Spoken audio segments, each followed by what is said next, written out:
Энэ одоо олон улсын туршлагаас харахад бол орон сууцчлалтын асуудлаа амжилттайгаар яаж шийдсэн бэ гэхээр банк байгуулж шийдсэн тохиолдол маш бага байна. Хөрөнгийн зах зээлээ хөгжүүлсэн байна. Тэр хувийн эвшил тэр арилжааны банкудаа тэр хямд их усүр болоход нь тусалсан байна. Түүнээс биш банк байгуулж ингэж шийдсэн зүйлүүд ховор хаа. Хоёрдугаар Дэлхийн банкны юм дүгнэлт байна. Төрийн өмчит банкны оролцоо нэмэгдэхийн хэрээр улс төрийн одоо хуваарлалт нэмэгддэгэ гэд. Одоо зээл хуваарлахад улс төрийн нөлөө орж ирдэгэ гэд.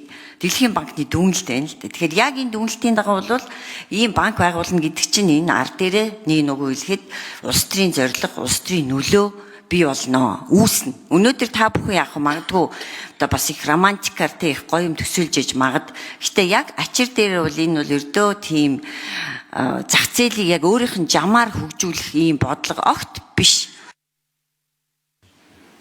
За Батанболон сайд хариулъя. За таны ярьж байгаа Дэлхийн банк олон улсын валютын сангаас бидэнд зөвлөмж өгсөн.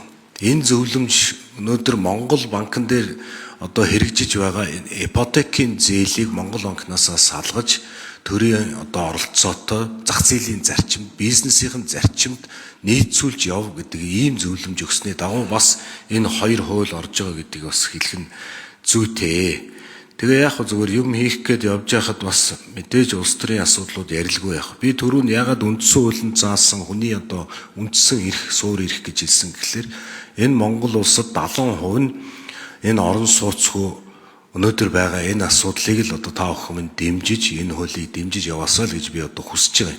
Ялангуяа ахмад настангууд бид нар аав ээж нар, ялангуяа залуучууд 34-5 хүртэлх насны залуучууд энэ залуучууд энэ ахмадуудаа бид нэр энэ орон сууц байраар хангах нь төрийн одоо гол зорилго гэж би бол ойлгож байна.